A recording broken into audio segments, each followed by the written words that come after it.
Thank you, Mr. President. Thank you, Majority Leader. The good book, the Holy Bible, talks about giving honor to whom honor is due, Mr. President. And so please allow me to just give a very short manifestation on our dear Secretary Bantug. I would like to put into the records of this August Chamber that I would like to join all the members of this chamber and all Senate employees in expressing our deepest gratitude and profound appreciation to our beloved Secretary, Renato Bantug Jr., for his long, faithful, and exemplary service to this institution. For nearly 3 decades, Secretary Bantug has devoted his professional life to strengthening the legislative process and advancing the work of this chamber. Prior to his election as Secretary of the Senate in July 2022, parang kailan lang yun na Sec Bantug, he served in different crucial roles, including ED for legislation, acting Senate legal counsel, the chief of staff of our former Senate President Frank Drilon, etc. Mr. President, during my time as the majority leader of this chamber, my office and this representation worked closely with Secretary Bantug, and I can honestly say that I personally witnessed firsthand his exemptional command of Senate rules, procedure, and institutional practice. In fact, Mr. President, in moments when the legislative agenda was demanding and the plenary calendar unforgiving, his steady leadership in the Secretariat ensured that the work of this August Chamber proceeded with order, with efficiency, and fairness, Mr. President. Ang maayos po, Ginoong Pangulo, na takbo ng ating mga sesyon ay hindi lamang talaga dahil po bunga ng mga desisyon ng mga mambabatas. Ito po ay kundi dahil na rin sa masusing paghahanda at tahimik na paggabay ng Secretariat's Office sa pamumuno po ni Secretary Bantug. And Secretary, it comes from the bottom of my heart. Maraming salamat. Gusto kong sabihin, corny pa rin ang jokes mo. At sa mga panahon na, but seriously speaking, sa mga panahon na ang Senado ay humaharap sa marami o mahahalagang deliberasyon at sensitibong usapin, napatunayan po natin na ang kanyang payo ni Secretary Bantug ay palaging hinuhubog ng batas, ng precedents, at higit sa lahat ng malasakit sa institusyon na ito. Tunay pong Ginoong Pangulo, siya ay isang ehemplo ng paniniwalang ang paglilingkod sa bayan ay isang sagradong pananagutan. Mr. President, I'm thus reminded of the words Galatians in the book of Galatians chapter 6 verse 9, which reflect the importance and dignity of such faithful service. Ang sabi po doon, and I quote, "And let us not grow weary of doing good, for in due time we will reap if we do not give up." Indeed, Secretary Bantug's steadfast commitment exemplifies this particular scripture in the Bible. For through consistent perseverance in doing good, he has helped nurture a Senate that serves with integrity and purpose. Sec RNB, maraming salamat. Thank you for a job well done and service faithfully rendered. Maraming salamat at naway patuloy ka pang pagpalain ng ating Panginoong Diyos. Maraming salamat, Ginoong Pangulo. God bless us all. Thank you, Mr. President. Mr. President, we'd like to also recognize Senator Sherwin Gatchalian to co-sponsor Senator Sherwin Gatchalian is recognized. Thank you, Mr. President. Mr. President, allow me to personally thank Secretary Ray Bantug. Maraming salamat, Ray, sa lahat ng tulong mo sa akin. At hingi na rin ako ng pasensya kung nagte-text ako ng Saturday, Sunday, weekends, holidays. Pag nagte-text ako ng 6 a.m., 11 p.m., pasensya na. Kayo ni Mavic, madalas kong dinidisturbo kung merong mga questions na hindi ko masagot under the rules or legal questions. In fact, sa sobrang paborito ko kayo, gumawa tayo ng group na tayong 3 lang ang members na wala ng ibang senador or si Senate President di remembers para kayo na lang ang guguluhin ko. But Ray, I would like to express my appreciation na sa maraming mga questions sa isip ko at kahit anong oras kitang iniistorbo, lagi mo akong sinasagot kaagad. In fact, kung hindi masagot, binabalikan mo ako with precise answers, especially on legal matters and also on matters under the rules. At na-appreciate ko yung candor mo, yung candidness mo pag talagang yung topic natin ay complicated at kailangan pa ng further research. I'll never forget your advice on nung fina-file natin yung Malampaya case. I think that was one of the more complex events that I have undertaken, and I appreciate your advice on how to move forward with that. And na-appreciate ko rin yung mga advice mo tungkol sa impeachment. Of course, I remember asking you about those things, many things. And I appreciated that you gave me precise answers and also honest answers. So with that, I wish you all the best on your next endeavor.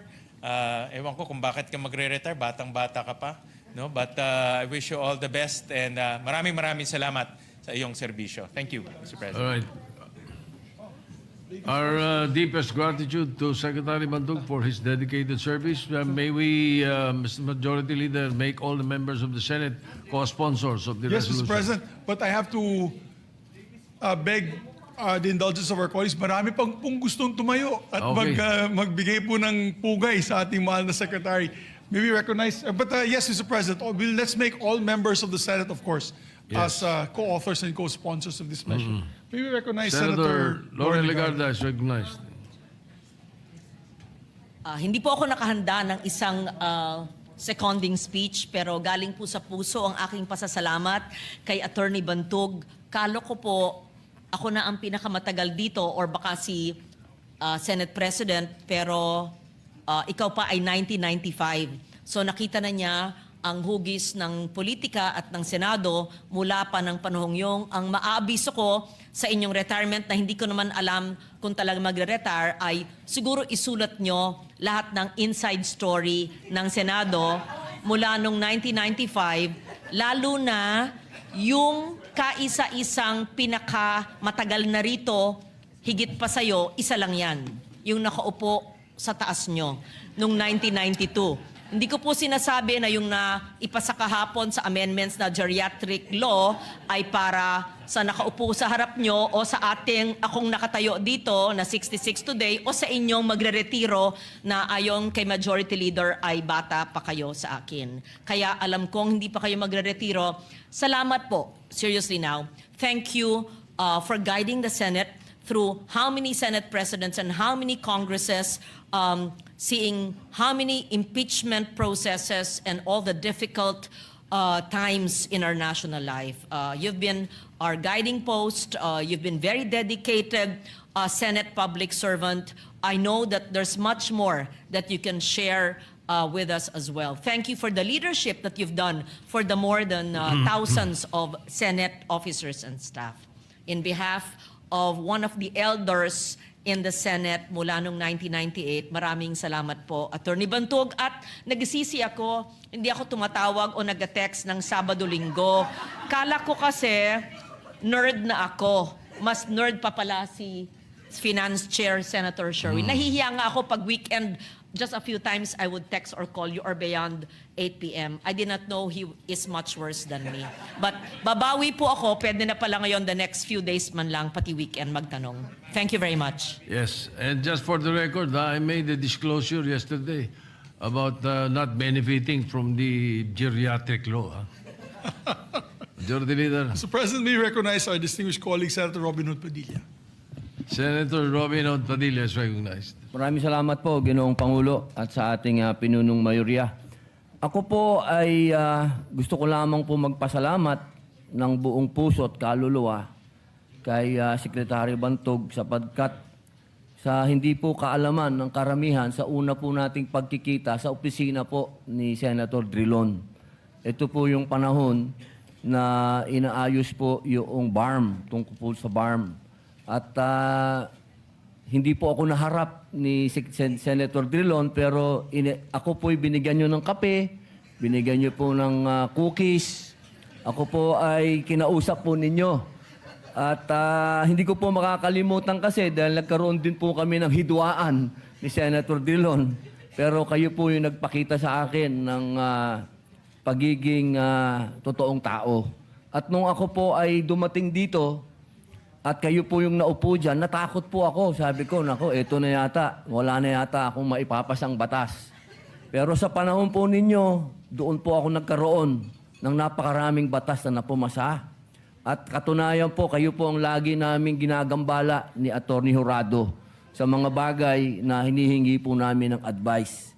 Kaya sa totoo lamang po, ang inyo pong serbisyo ay wala pong halong politika. Kayo po ang serbisyo po ninyo talagang para sa taong bayan. At kami pong lahat, lalo na po ako, ang una-una nyo pong natulungan. Kaya, Secretary Bantog, maraming salamat po. Hindi ko po makakalimutan ang ginawa nyo po sa akin. Maraming salamat. Apo. Mr. President, may we recognize Senator Jingo Estrada. Senator Jingo Estrada is recognized. Thank you, Mr. President. Mr. President, distinguished colleagues, please allow this representation to co-sponsor proposed Senate Resolution number 262, expressing highest commendation and gratitude to Senate Secretary Renato Bantug, Jr., for his unwavering service to the Philippine Senate. Secretary Bantug truly worked his way up through the ranks. For nearly 32 years working in the Senate, he started his career in 1995 as a supervising legislative staff officer in the office of former Senate President Franklin Drilon.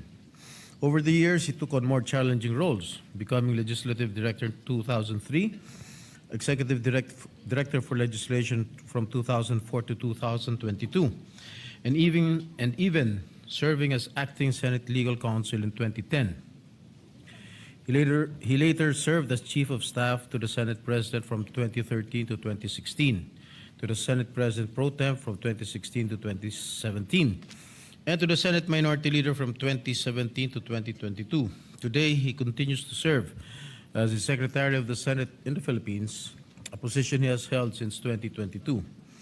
In a world of shifting politics and leadership change, Secretary Bantug projects a steady and calm but committed presence and leadership. His experience, institutional memory, and technical expertise earned the trust of senators he served in various Congresses. 32 years in the government, particularly in the Senate, is truly a lifetime of service. Kinikilala ng buong Senado, kasama ng mga kawani nito, ang serbisyo mo, Secretary Bantug. Thank you, Secretary R&B, for your dedication and service to the Senate and to our nation. Thank you, Mr. President. Majority Leader. Mr. President, we recognize Senator Bam Aquino. Senator Bam Aquino is recognized. Yes, Mr. President. Di rin po tayo prepared with a written speech pero nais ko lang pong mag-share din tungkol kay Attorney Ray.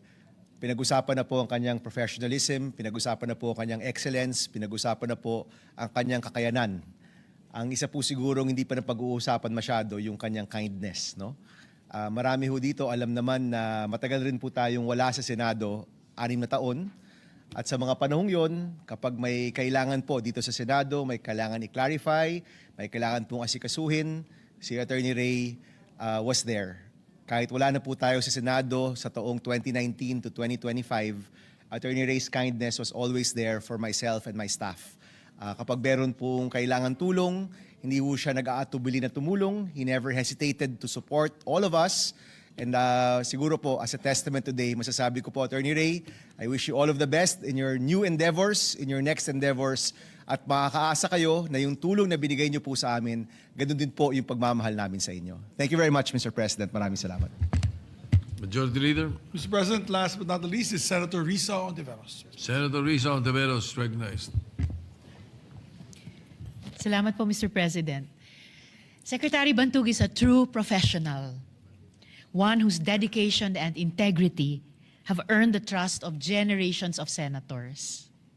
As the keeper of the Senate's institutional memory, he embodies the continuity of this institution, preserving its traditions while guiding it steadily through moments of change. A master of the Senate rules, He applies them with wisdom, fairness, and quiet authority.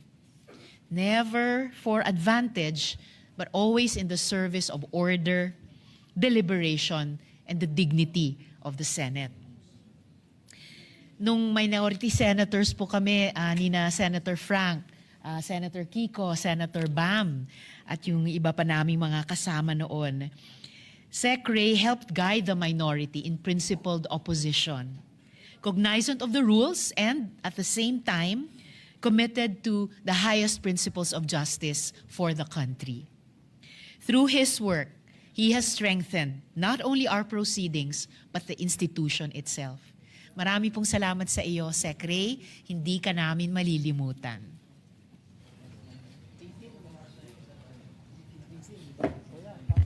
Thank you very much, Mr. President. With Yes. that, Mr. Majority President, Leader.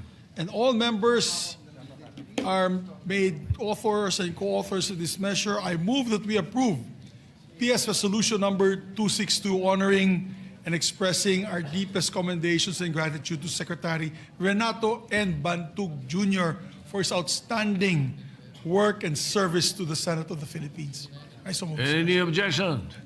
Chair hears none. PS Resolution 262 is approved.